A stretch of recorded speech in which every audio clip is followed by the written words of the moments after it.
Thanks. This is the Kotak Mahindra Bank both standalone and consolidated results for quarter ended September. So for the quarter July-September, we closed the bank standalone at a post-tax profit of 1724 crores, which is a 51% jump from the same period for the previous year. The net interest income, we saw a jump of 25% on a year-on-year basis, which we closed this quarter at 3,330 crores.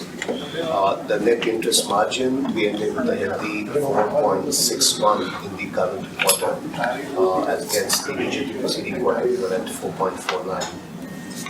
The fees and services again jumped by about 12-13% on a year-on-year basis. We are at about 1,160 odd crores for this period.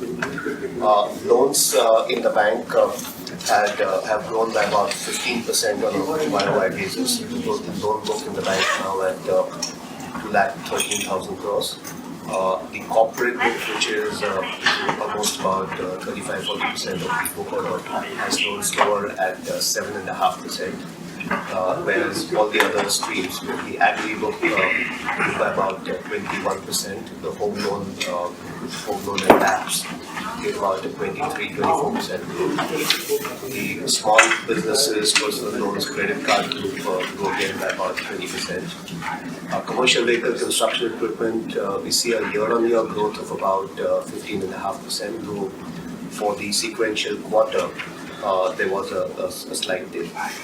The GNPA, the gross NPA, we closed this quarter at 2.32 as against 2.19 a year ago, and the net number at 0.85 as against 81 a year ago.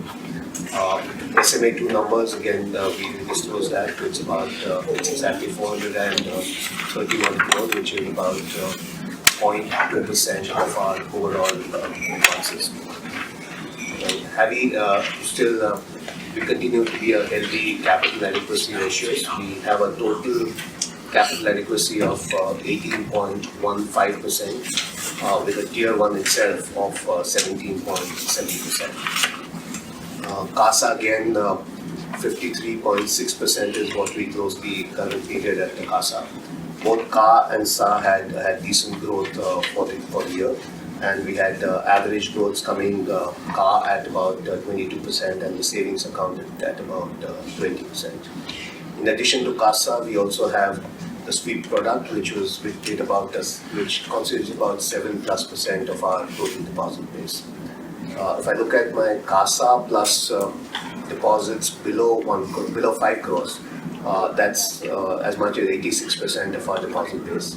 Even the focus on the small ticket TDs, which is below 1 crore, that grew by about 25% on a year-on-year basis. Cost of savings account, which was 5.65 a year ago, so it is now down to 5.37. ROA at the bank standalone level, if I take the first half year, is 1.99%. At the consolidated levels, the post-tax profit for this quarter at 2,407 crores, which is about 28% higher than same period last year. And with our capital now at 62,000 crores. The constituents of profits other than the bank, Kotak Prime brought in 172 crores this quarter, versus if I look at the same period year ago, it was 157 crores. Kotak Securities brought in just short of 150 crores as against 112 last year, and Kotak Life brought in 144 crores. The mutual fund business got in 85 crores, and the other NBFC, which is Kotak Mahindra Investments, was 67 crores. Kotak Life again has had a good growth on the premiums. The first year premiums on a year-on-year basis did growth of about 34%. Kotak Securities having a decent market share, cash market share being 9.9%. Our AUMs across the group, which we manage through mutual fund, our Kotak Life, portfolio management, our alternate assets fund, that grew by about 21% year on year. We now manage something like 2,42,000 crores. This quarter, we also closed a special situations fund of about 7,700 crores. The relationship value of the advisory clients we have both on wealth and priority is just short of 3 lakh crores, about 2,95,000 crores. The balance sheet size at the consolidated level now crossing 4 lakh crores. At the consolidated level, the advances growth has been slightly slower. It's 12%, as both the auto and the other businesses, the NBFC, have grown slower. NPA at the group level at cross at 2.117 and the net at 0.82. CAPAD again very healthy at the group level, 19.1% overall and 18.7 at tier 1 itself. And if I look at my ROA for the half year, it's 2.2% for the half year period. So broad highlights. One other thing is we just launched our first international branch at the DIFC Dubai just a while ago. That's something which has been our first foray into the overseas markets. That's a full-fledged bank branch, unlike the subsidiary. Broad highlights of what we did this quarter. We can take questions. Could you broadly tell us about credit growth, especially in this environment where a lot is being said about slowdown, especially in the auto sector? Like Jaimin mentioned, at the bank level it's been about 15%. But when you look at individual asset-wise, most of them have grown well, except on the corporate side.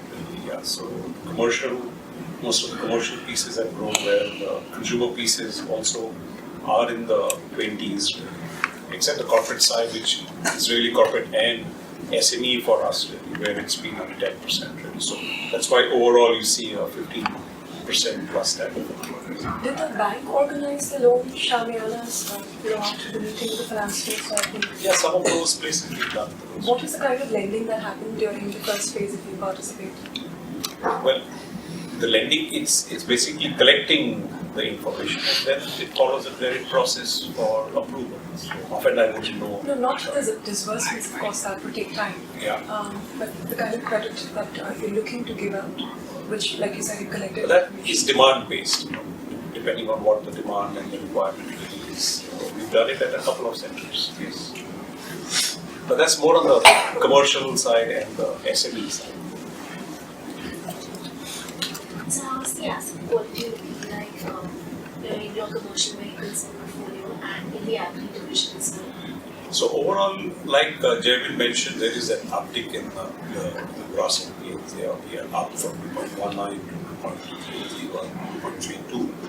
Though net is at 0.85, which was 0.81. So there is a general uptrend, and one finds the uptick in probably across most segments, except maybe home loans and LAP credit. Most segments want to see. So yeah, that's true for consumer, that's true for commercial, that's true for corporate segments. Yes. So speaking about the commercial vehicle side, you said that last quarter Y&Y your growth was 15.5%, and if I look at the last quarter sales of commercial vehicle, that's down above 20-25%. So is it because of the fact that you have grown your share out of the losing market? Just to correct that, I said for the year it's a 15.5% growth. For the quarter it's actually a negative. So Q1Q or Y&Y? Q1Q is negative. Q1Q is negative. September to September is 15.5 positive. Q1Q, June to September is actually negative. But Y&Y also the sales were very down, that's why. Is it because your our share is small, so maybe it does not necessarily reflect what is happening around. So what were the slippages, and did you also mention that NPAs is coming from some consumer side as well? It's all over. It's, the general increase is across the board. Yes. What was the absolute number, sorry? Yes. Gross of? slippages. Slippages, if I look at the half year, it would be about 1,800 crores. And for the quarter? That's a half year, and if I take the half year, and if I look at everything, it would be about 1.7% of our advances annualized 1.7% is for the half year. for the half year. For the quarter? For the quarter, it would be just about 40 crores.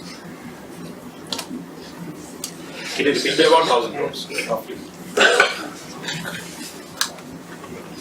What is the impact of the tax changes? So you've mentioned that you'll have taken the impact. If you could just break it down into DTA and how it has played out on the quarter. So actually, if you look at the bank level, the overall, yes, we've taken the benefit of that. Not all the subsidiaries had the impact. The bank did take that impact. So at the bank level, we've taken the benefit for the half year period on the tax change rate. Whereas the DTA impact, the entire impact we've taken in this quarter. So the entire DTA impact is already gone into the whole quarter. And the tax change, we'll see that that's panning out over the next half year also. And as a subsidiaries, there are certain subsidiaries at lower tax rate. The life insurance doesn't change because it was anywhere at a lower rate and whatnot. So we've gone through a mix and match in terms of, but most subsidiaries have benefited also. Which is why your tax in this quarter is low. That's it. But this quarter is effectively reflective of Previous quarter. half year judgment. Yeah. So what explains the NIM expansion, sir, and what sort of outlook are you generally keeping on that, sir? Because is it CASA? Is it? It's a combination of both. Yeah. Yeah. I think yields have been stable and costs have been coming down. If you see, one of our good stories really is that CASA has been growing continuously. Really, yeah. And like Jaimin mentioned, both CA as well as SA have grown. In fact, the less than 5 crore deposit itself, we've seen continuous growth all around really. And then our whole focus actually has been on the liability side to ensure that we get stable, savings deposits, low granular deposits really. And that's why you see significant growth on the CASA side really. So as CASA grows, you automatically get a benefit of lower costs. And that reflects to some extent on the NIMs really. What would be the outlook on that, sir? I think it should be possible for us to, we've always maintained that we are somewhere in the 4.3, 4.5 range. Yeah, so it will remain basically in that range.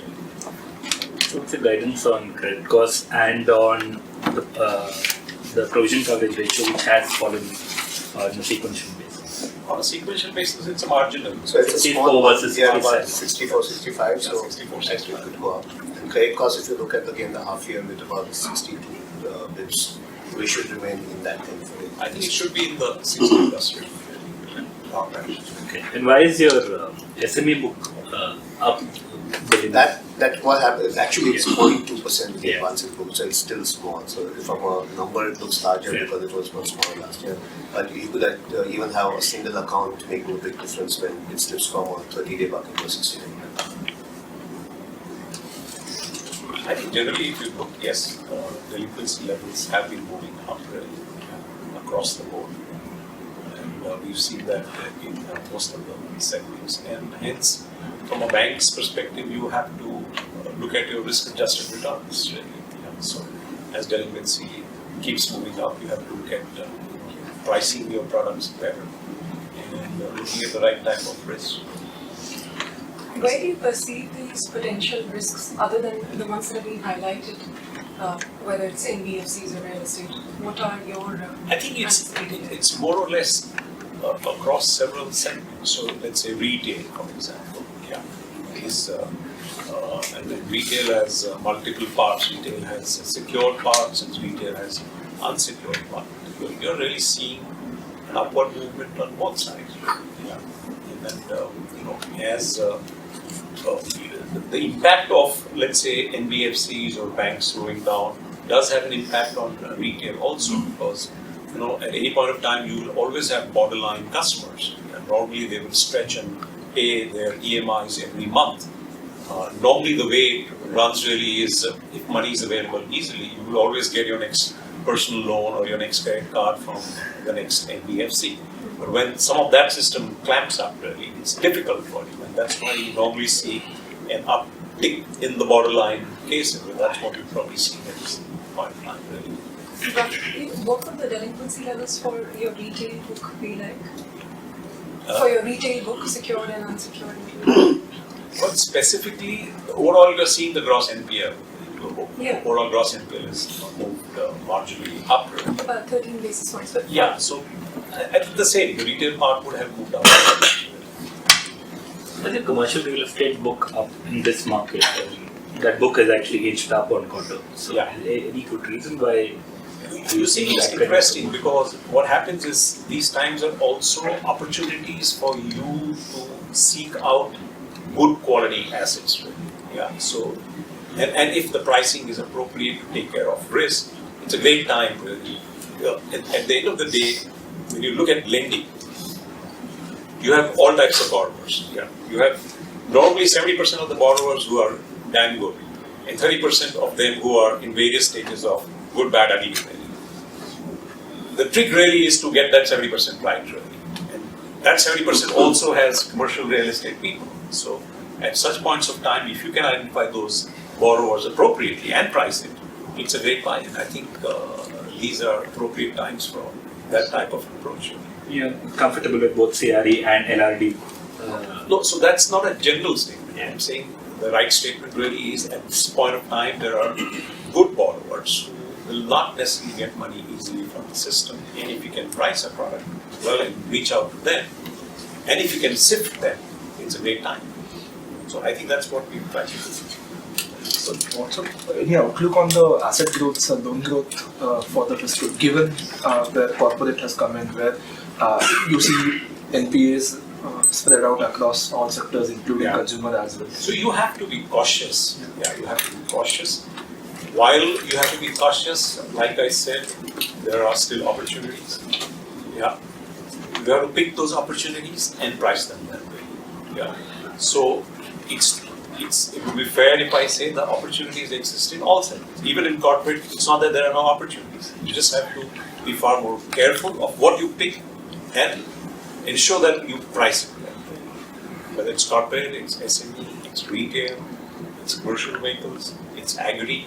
Each of them opportunities are there. And like Jamin mentioned, if you look at segment-wise, there are some which have grown beyond 20%. Particularly all the retail ones, some of the agri ones, the commercial ones. The corporate piece doesn't seem to have grown. But the corporate piece tends to be bulky. You get one large deal, new capex which is setting up, or a new road which is getting financed. You get bulk movements. Really. So as and when that happens, I think one will.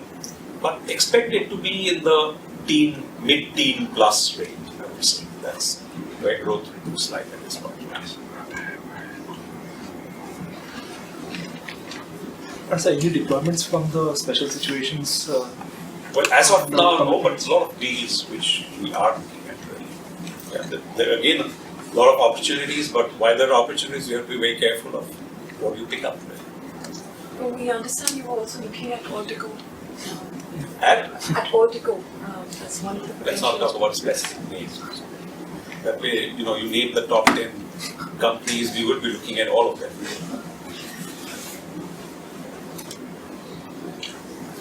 But it's back again, there are pockets of opportunities in this marketplace. It's your 70-30 principle. There are a lot of good names in 70. You just have to pick them up, ensure that you pick the right ones, and price them well.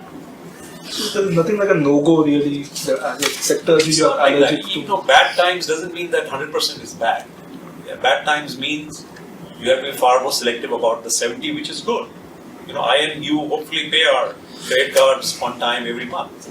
It's just identifying you and I properly and pricing it well. And price is important because you have to price not just for the 70, you have to price for the mistakes you might make on the 30.